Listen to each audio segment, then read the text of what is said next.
Good morning everybody.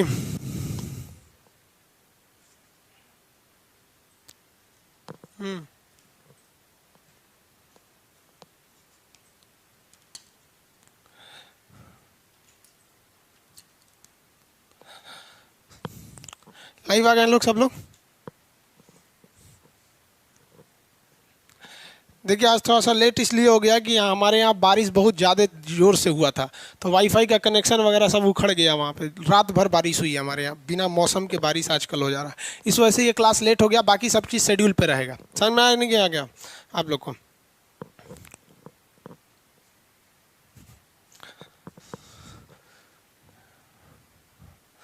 देखिए इससे पहले वाले क्लास में आपको कहाँ तक बता दिए थे। आप सब लोग भाई फ़ोन बहुत कर रहे थे लोग, आप लोग। देखिए हम भी, हमारी ही गलती थी। हमारी क्या बताए, मौसम के साथ हम लोग तो थोड़ी ना लड़ सकते हैं। आपको इससे पहले वाले क्लास में जो बताए थे वो आप लोग को याद है कि नहीं है? कन्फर्म है ना? पूरा याद? कटाकट कमेंट करके बताएंगे लोग, हम जो क्वेश्चन देंगे आप लोग को। बहुत से लोगों को पता। Hello sir, good morning. Good morning Alamgir SK ji, hi. Happy Singh, good morning. Good morning सब लोग को, गुड मॉर्निंग। देखिए ध्यान से, जो हम कल बताए थे उसको फटाफट रिवाइज कीजिए। कोशिका को टेक्निकल नाम क्या होता है? साइटो। कोशिका का अध्ययन क्या कहलाता है? साइटोलॉजी। कोशिका के जनक किसे कहा जाता है? खोज के निकाला था रॉबर्ट हुक। जीवित कोशिका एंटोनी वॉन लीवेनहॉक। सबसे बड़ी कोशिका शुतुरमुर्ग का अंडा। सबसे छोटा माइकोप्लाज्मा। मानव में सबसे बड़ी महिला का ओवम। मानव में सबसे छोटी पुरुष का स्पर्म। मानव में सबसे लंबी कौन सा हो जाएगा? तंत्रिका कोशिका, न्यूरॉन। किसमें विभाजन नहीं होता है? न्यूरॉन में नहीं होता है। सबसे तेजी से विभाजन किस में होता है? लीवर यानी यकृत में होता है यहाँ पर विभाजन।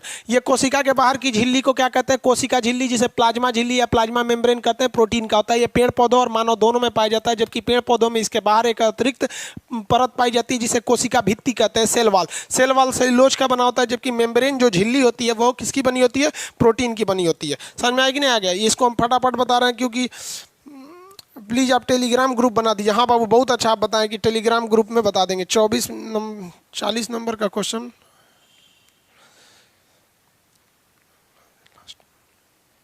अच्छा चलिए वो ठीक है, सब बता देंगे आपको। हाँ अब आगे थोड़ा स्टार्ट करते हैं, जहाँ कल तक तो बता दिए थे उसको छोड़ के।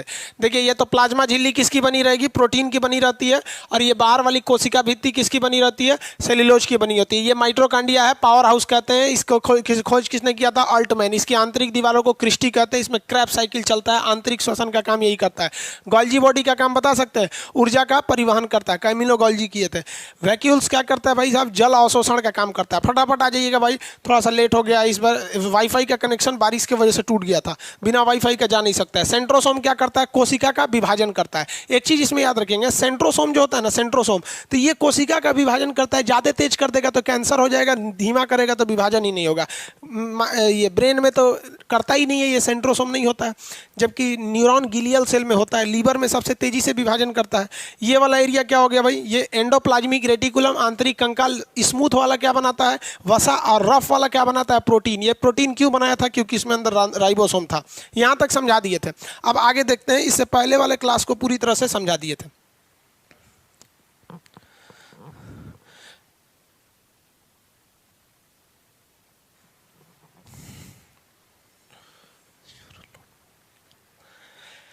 हो गया? अब एक आदमी कह रहे हैं सर यूआरएल नॉट फाउंड लिख रहा था। अब सही हो गया ना? उस वक्त प्रॉब्लम थी बाबू, वाईफाई नहीं था उस वक्त, गिर गया था बारिश की वजह से, वाईफाई का प्रॉब्लम।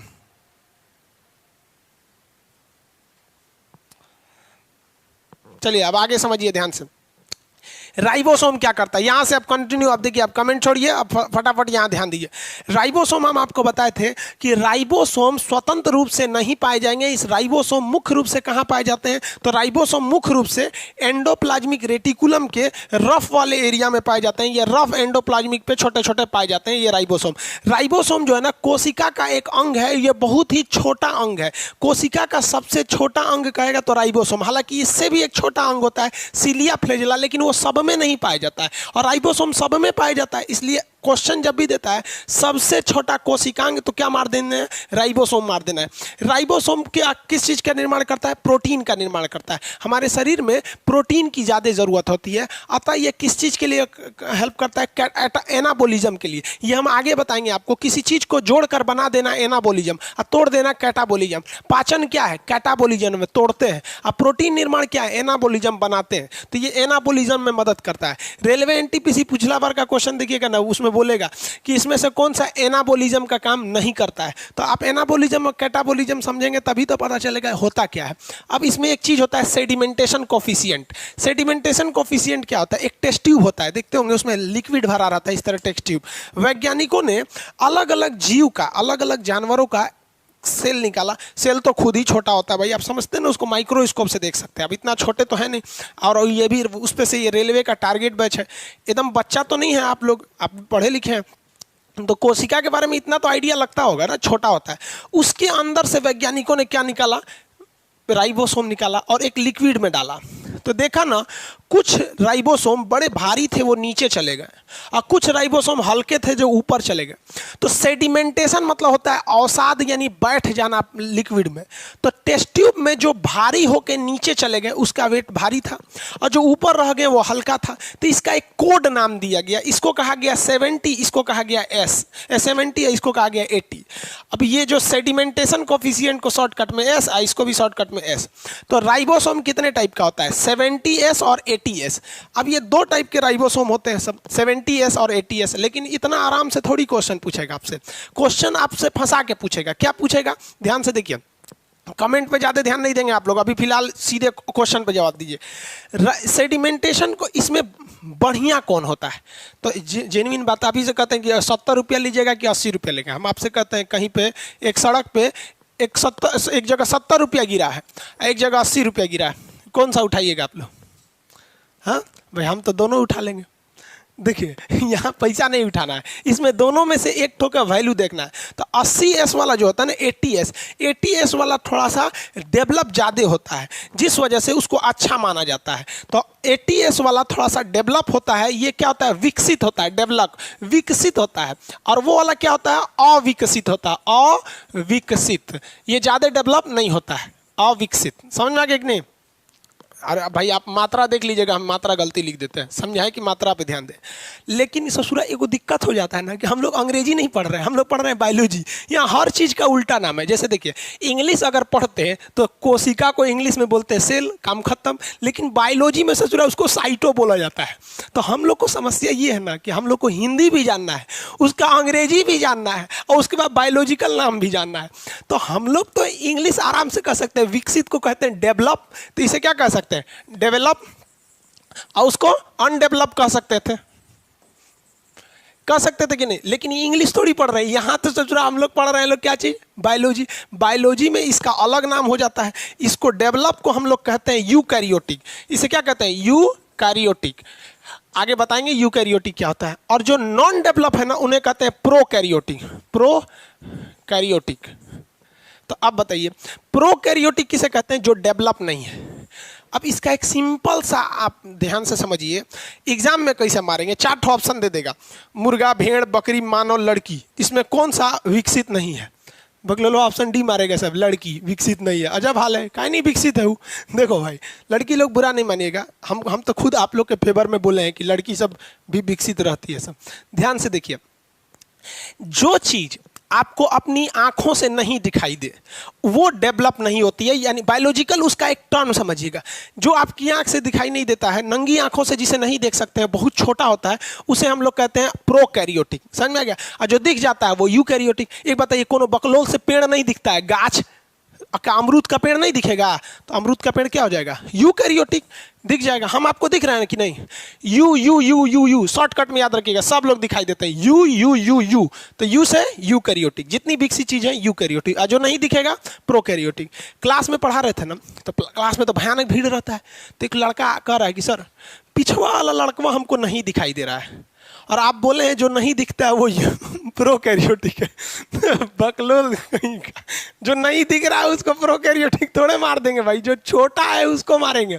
अब आपसे पूछते हैं, अमीबा क्या है? सीधी से भैया प्रोकैरियोटिक है। छोटका छोटका वायरस ये सब क्या होते हैं? सब प्रोकैरियोटिक। जितना छोट छोट है सब ना, सब क्या है? सब प्रोकैरियोटिक है सब।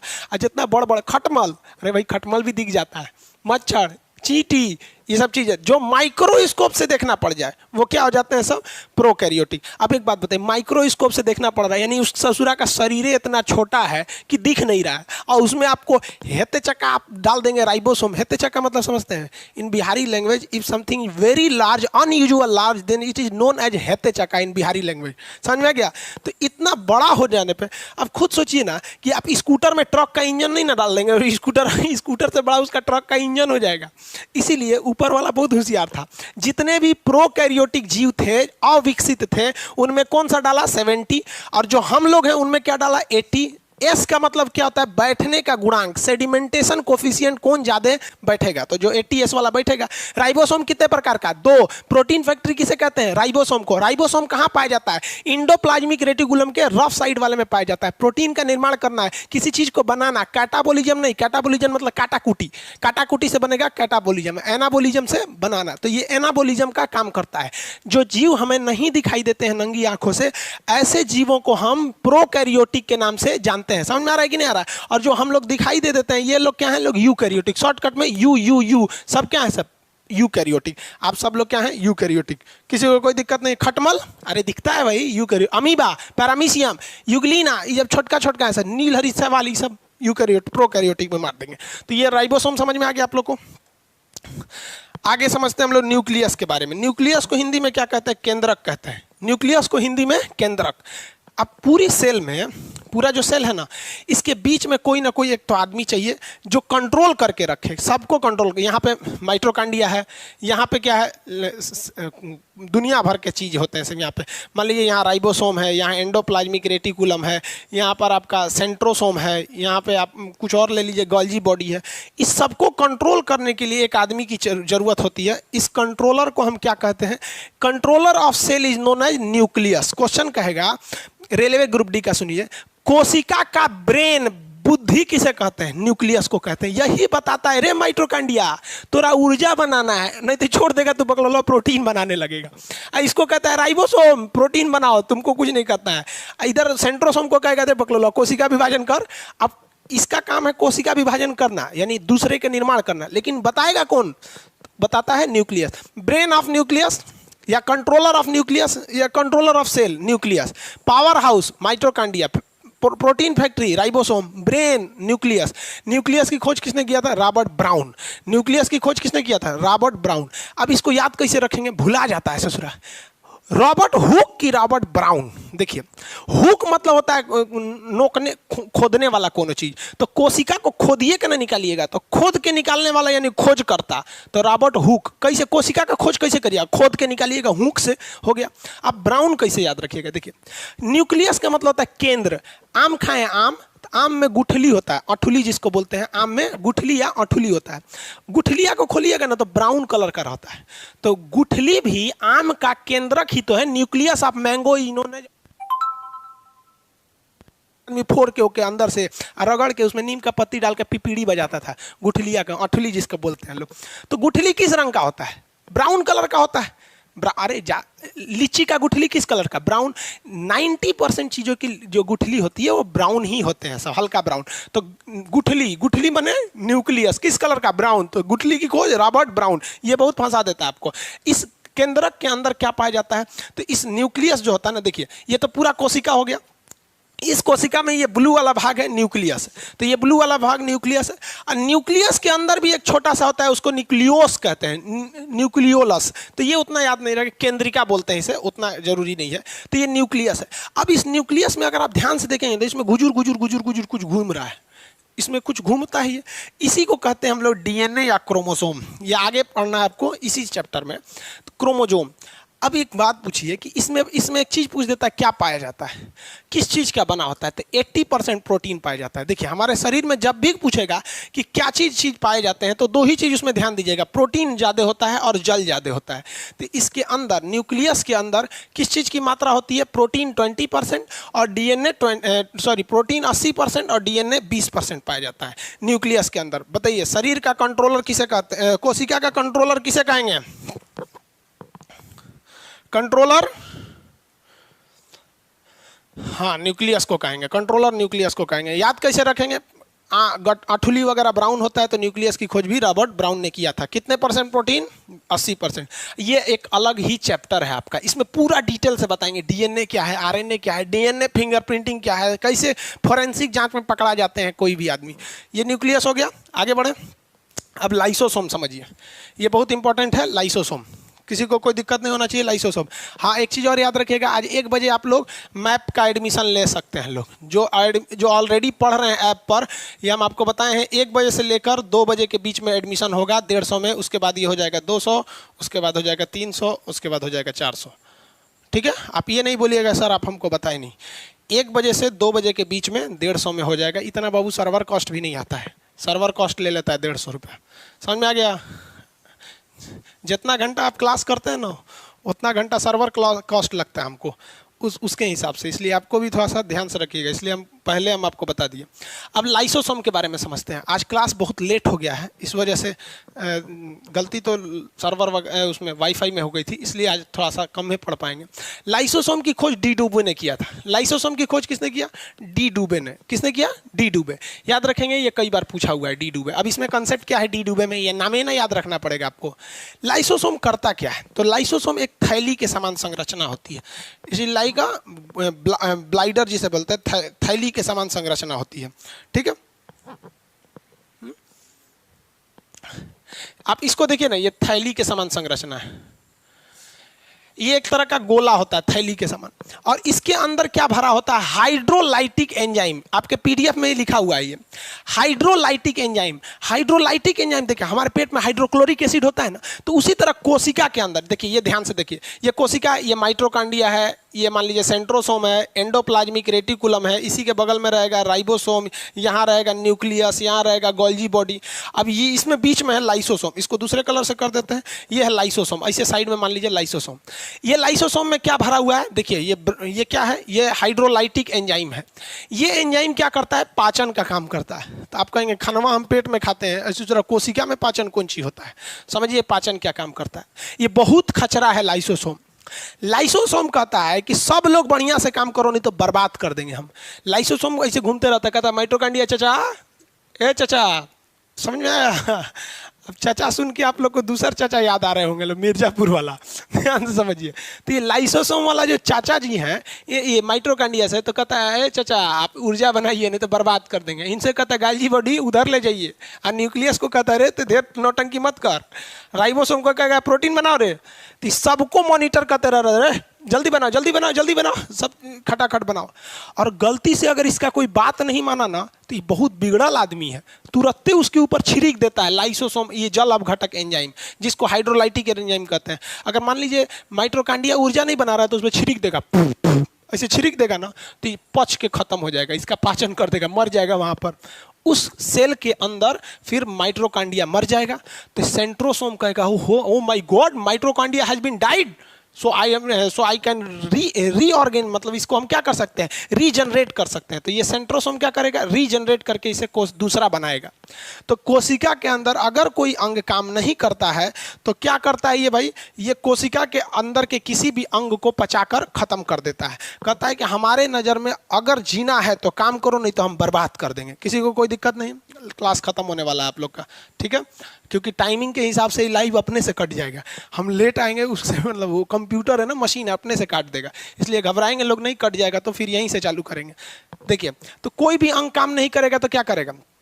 लाइसोसोम उसे मार देता है। एक बात कीजिए, मान लीजिए माइटोकॉन्ड्रिया काम नहीं किया, ये भी काम नहीं किया, ये भी काम नहीं, सब पगला गया, सब स्ट्राइक पे आ गया, सब हमारी मांगे पूरी करो, हम नहीं करेंगे, ना हम प्रोटीन बनाएंगे, ना ऊर्जा बनाएंगे, ना परिवहन करेंगे, कुछ नहीं करेंगे। तो लाइसोसोम कहेगा अरे मेरे आगे बगावत, हमारे आगे बगावत नहीं चलेगी। ये जो लाइसोसोम है ना, खुद को फाड़ लेता है, और जैसे फाड़ेगा ना, सब में लेभरा जाएगा। क्या चीज़ लेभरा जाएगा? हाइड्रोक्लोरिक एसिड लेभरा जाएगा। तो लाइसोसोम के फटने के कारण लाइसोसोम के अंदर उपस्थित जल अपघटक एंजाइम यानी हाइड्रोलाइटिक एंजाइम पूरी कोशिका माने पूरे शरीर के नहीं, जिस कोशिका में फटा है उस कोशिका के अंदर पूरी तरह से लेभरा जाता है। लेभराने का मतलब मिक्स हो जाना, और ये हाइड्रोलाइटिक एंजाइम इसे पूरी तरह से मार। कभी कभी आत्महत्या का कारण मानते हुए आत्महत्या की थैली सुसाइड बैग के नाम से जानते हैं, या फिर इसी को हम लोग कोशिका के अंदर का परमाणु बम कहते हैं। वहाँ की कोशिका मर जाती है।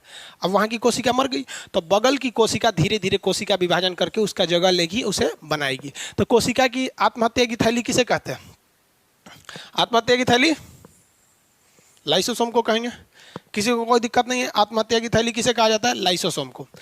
अब एक चीज ध्यान से समझिए, कभी कभी क्या होता है ना, यहाँ लाइसोसोम है, यहाँ माइटोकॉन्ड्रिया है, यहाँ अलग अलग अंग है, सब न्यूक्लियस।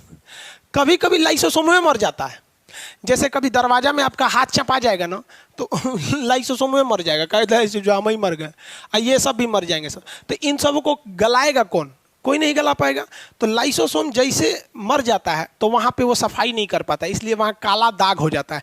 किसी को एक बांस उमच के थुथुरे पे मार दीजिएगा ना तो फिर वहाँ पर वो लाइसोसोम भी मर गया तो फिर वहाँ काला हो जाता है, तो वो जल्दी ठीक नहीं होता है। तो इसके बगल की कोशिका का लाइसोसोम देखता है तो कहता है ससुरा ये मर गया है सब, तो तनी तनी से फुचुर फुचुर फेंक देता है। तो धीरे धीरे ये 6-7 दिन में आपका काला वहाँ पर खत्म हो जाता है। समझ में आ गया आप लोग को?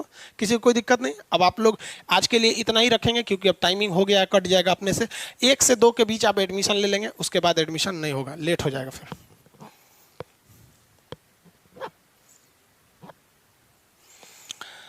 समझ में आ गया आप लोगों को?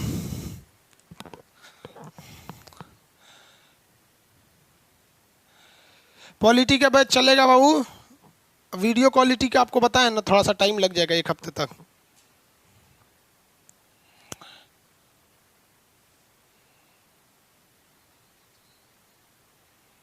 गुड बाय सब लोग को। शाम में क्लास अभी फिजिक्स का नहीं होगा, शाम में फिजिक्स का क्लास अब अगले सप्ताह से होगा। आप घबराते क्यों हैं? आपको क्या लगता है दिसंबर में आप पूरा एग्जाम ले लेगा? एग्जाम वहाँ चालू करेगा तो उसको 3 महीना लगेगा चालू लेते लेते, अभी उसको 1 दिन में एग्जाम ले लेगा आपको।